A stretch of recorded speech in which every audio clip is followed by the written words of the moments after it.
Hello, hello, j'espère que vous allez bien. Pour ma part, je vais bien. Il fait froid, puis chaud, puis froid, puis chaud. C'est difficile physiquement, mais on ne va pas se plaindre. Donc, je vais bien et on supporte la météo avec ses aléas et ses chichis du quotidien. Ça fait un moment que je n'ai pas fait de vidéo. La première avait été tellement bien reçue. Merci beaucoup. Je bénis le nom du Seigneur. Et c'était très attendu aussi, j'ai reçu beaucoup de messages du genre on attend la suite, on attend la suite, et je répondais aux personnes moi aussi j'attends la suite. Donc on y est, on y est. Et aujourd'hui j'ai à cœur qu'on parle d'un sujet qui est très important, je crois. En tout cas, c'est quelque chose qui me touche personnellement et j'espère que ça vous parlera aussi. Donc n'hésitez pas à réagir, à faire des commentaires et même à partager vos expériences afin qu'on puisse s'édifier les uns les autres. Et je crois que ça va nous faire du bien. En tout cas, je suis optimiste. Alors, je voudrais qu'on parle de vulnérabilité. Oui, c'est pas un mot pour lequel on saute au plafond, genre, ah, vulnérabilité, chouette. Non. Mais pourtant, je crois que chacun d'entre nous a vécu au moins un moment de sa vie durant lequel il s'est senti vulnérable. Je pense par exemple à des situations difficiles pour lesquelles nous n'avions pas les moyens de changer les choses.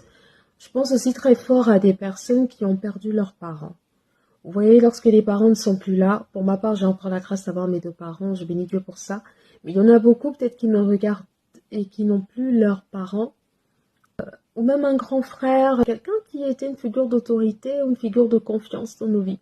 Lorsque cette personne s'en va et qu'on passe par une situation difficile, il y a souvent cette pensée de se dire, ah, si papa était là, il aurait pris les bonnes décisions. Si papa était là, il aurait géré la situation. Si maman était là, elle m'aurait apporté de bons conseils. Si maman était là, elle m'aurait assisté. Je pense notamment aux mamans qui viennent d'avoir leurs enfants et qui n'avaient pas leur mère à leur côté pour les soutenir. C'est tellement difficile pour avoir déjà entendu des témoignages de personnes dans cette situation.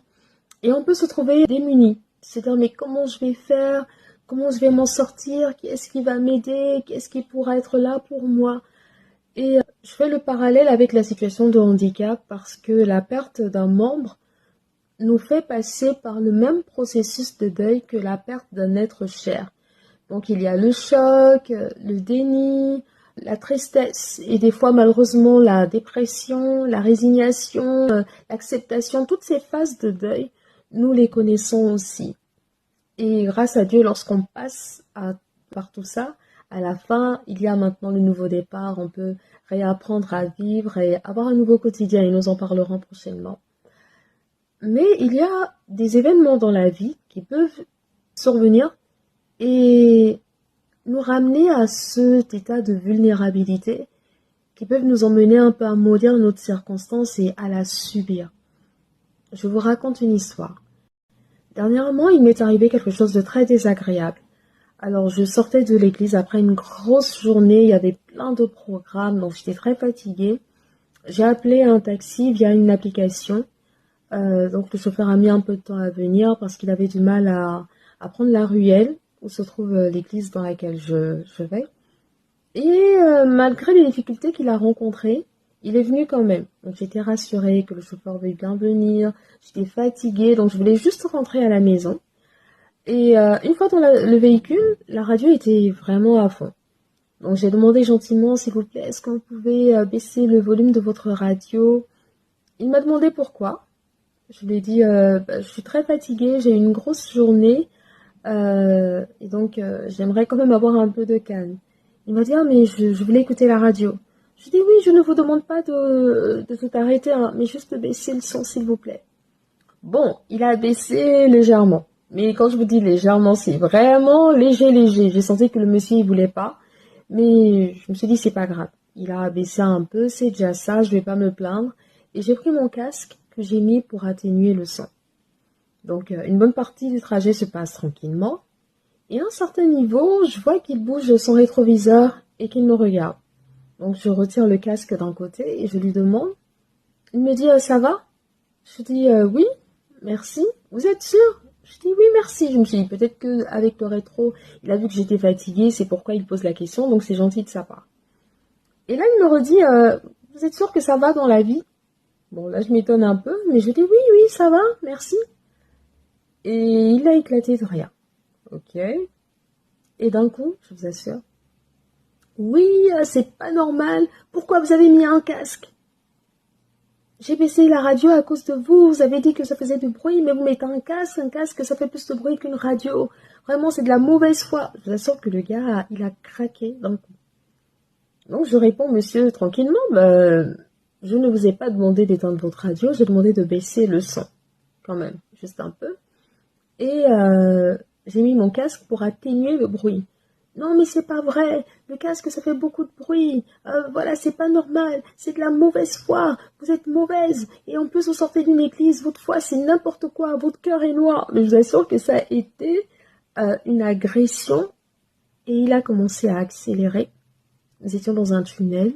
Et un peu avant la sortie du tunnel, il a freiné brusquement. Et vu que je m'étais penchée pour écouter ce qu'il disait, je suis quand même partie vers l'avant. Heureusement que j'étais un peu décalée et que le siège avant aussi était bien avancé, sinon je me le serais pris en pleine face. Alors il a commencé, il était vraiment énervé. Tranquillement, j'ai dit, écoutez, dès qu'on arrive à un trottoir, faites-moi descendre. Vous pouvez garder l'argent, c'est pas grave, mais je veux descendre. Non, je ne vous fais pas descendre. Je vous ai pris pour vous emmener chez vous, je vais vous emmener chez vous. Je dis, vous conduisez mal, vous êtes énervé, vous me parlez très mal, et maintenant vous accélérez. Je refuse de continuer avec vous, je veux descendre. Non, je vais vous déposer chez vous. Je ne suis pas un voleur, je vous ai pris, alors... Je n'étais vraiment pas bien. Donc le gars qui continue de s'énerver, je dis, mais excusez-moi, vous n'étiez pas obligé d'accepter cette course en fait. Et vous êtes chauffeur de taxi. Si vous voulez pas mettre vos clients à l'aise, ne faites pas chauffeur de taxi. Mais si j'ai le droit et c'est ma voiture, j'écoute la musique si je veux. Et d'abord, je suis un bon chauffeur. Mais je vous assure que c'était au-delà du réel. Tellement inattendu et d'une violence, il était très, très virulent dans ses propos. Et là, il continue, oui, je me suis fatiguée à prendre cette ruelle-là pour venir vous chercher. Je dis, mais vous n'étiez pas obligé, vous auriez dû ne pas venir. Il dit, oui, mais vous m'avez forcé à venir. Je dis, non, non, je vous ai demandé de prendre la ruelle et de venir me prendre parce que je marche avec une canne et j'étais très fatiguée. Donc, ce n'était pas évident pour moi de vous rejoindre là où vous étiez. Oh oui, de toutes les façons, je suis habituée aux personnes comme vous. J'ai déjà transporté des personnes comme vous, j'ai l'habitude. Je dis, c'est quoi les personnes comme moi? Qu'est-ce que ça veut dire? Les Noirs. Je dis, ah, d'accord. Et c'est quoi votre problème avec les Noirs? De toutes les façons, les Noirs, ils n'aiment pas les Arabes. C'est pour ça. Je dis, mais c'est quoi cette histoire de Noirs qui n'aiment pas les Arabes? Je dis, écoutez, je veux descendre. Non, je vous laisse pas descendre. Mais il parlait très mal. Il conduisait mal. Honnêtement, je ne me sentais pas en sécurité. Et tout de suite, il y a cette voix qui monte et qui te dit, t'es une personne en situation de handicap, donc il peut t'agresser. S'il t'arrive quelque chose, tu es vulnérable face à lui, tu ne pourras pas te défendre. Alors j'ai pris mon téléphone, j'ai appelé la police. Parce qu'il était vraiment violent dans ses propos. Malheureusement, quand j'ai appelé la dame, elle m'a dit qu'elle n'avait pas d'agent sur place. Elle m'a dit, écoutez, appelez la police municipale, appelez le 17. Et quand j'ai dit le 17, d'accord, merci madame. Il a entendu et là il s'est garé sur le bas-côté de la route. Il m'a dit, c'est bon, descendez, avec des injures. Et je suis descendue. Franchement, j'étais là dans la rue, épuisée, fatiguée, stressée aussi. Et je me suis dit, tu vas pas te démonter, c'est pas grave. J'ai cherché un autre taxi, j'étais déjà pas loin de chez moi.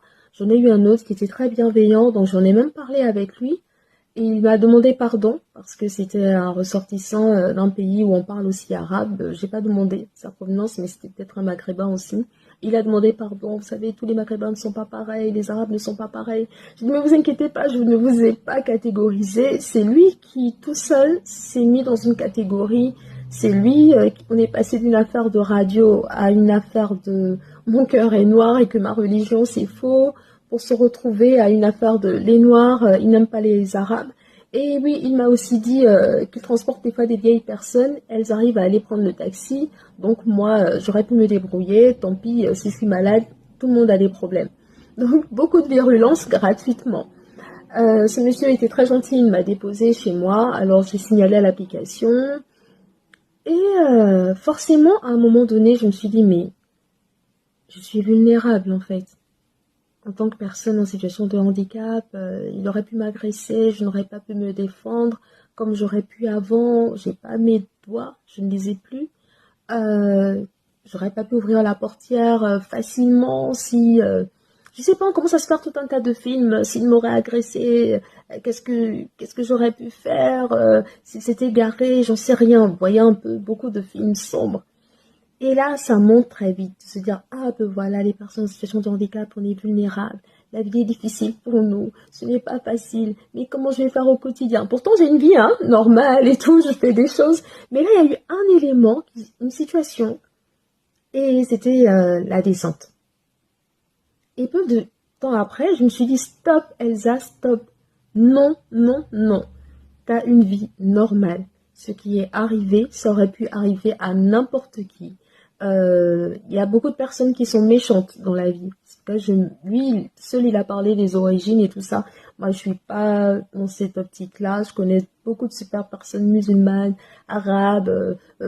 Franchement, les gens, ils sont gentils de tous les côtés. Et comme de tous les côtés aussi, il y a des fois des personnes particulières qu'on rencontre, on se dit, mais c'est quoi leur problème? Voilà, donc c'est pas une affaire d'origine, d'ethnie ou de quoi que ce soit. C'est vraiment pas... Là, c'était lui dans sa bulle. Mais très vite, voilà, ça a été beaucoup de pensées.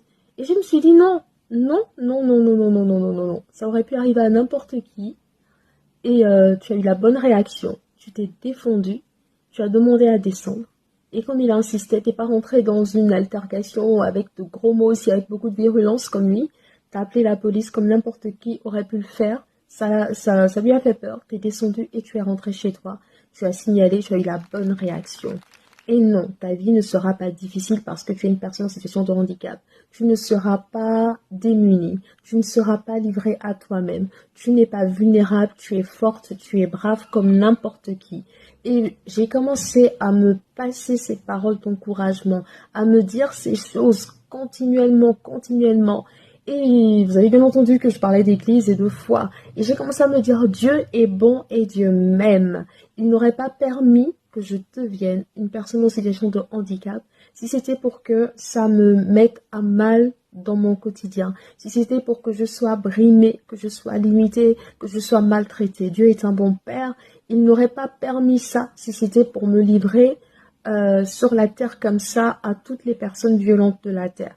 Non, ma vie ne sera pas une vie de limitation, mais j'ai dû m'encourager. Elsa, Dieu t'aime, Dieu t'aime. Si c'était pour souffrir, il t'aurait rappelé à lui. Et s'il t'a ramené à la vie comme il a fait, c'est pour de bonnes choses. Et donc ta vie sera bonne.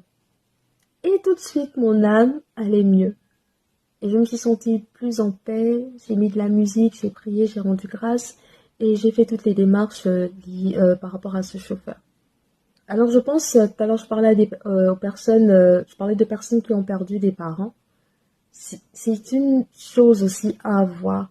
Des fois, lorsque les parents manquent, on peut se dire, waouh, ça veut dire que désormais la vie sera difficile. Il n'y aura plus personne pour prendre ma défense comme papa le faisait. Il n'y aura plus personne pour m'assister comme maman le faisait ou comme ce grand frère. Mais de se dire, mais non, ok, ces personnes qui étaient là pour moi ne sont plus là, mais ma vie ne sera pas difficile pour autant. D'autres personnes vont m'aider. D'autres personnes seront là. Et moi-même, je vais apprendre à gérer les choses qu'ils faisaient lorsqu'ils étaient là. De cette sorte que je ne sois jamais démunie face aux situations de la vie. Et que si même à un moment donné, il y a un sentiment de vulnérabilité, lorsque j'appellerai à l'aide, quelqu'un répondra. Peut-être un membre de ma famille, peut-être un ami, peut-être un collègue, peut-être même un inconnu dans la rue. Mais je ne serai pas livrée à moi-même sur la terre parce que cette personne peut-être qui est partie, elle était chère à mon cœur, elle faisait beaucoup de choses pour moi. Il y a aussi d'autres belles rencontres de personnes qui viendront en soutien. Et oui, aujourd'hui, je n'ai plus toutes les capacités, mais j'ai d'autres capacités. Physiques, mais aussi émotionnelles. La confiance, ma foi est plus grande.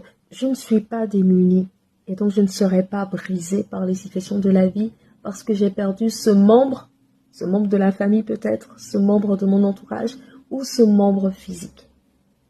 Voilà ce que je voulais partager avec vous. Nous sommes des personnes braves. Il n'y a aucune situation qui pourrait nous arriver. La Bible dit qu'il n'y a aucune situation qui puisse vous arriver, qui soit trop forte au point que vous ne puissiez pas la surmonter. Non, vous allez surmonter. Je vais surmonter comme j'ai surmonté dernièrement.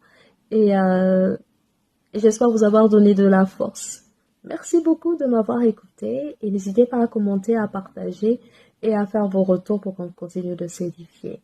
Allez, à très vite, je l'espère.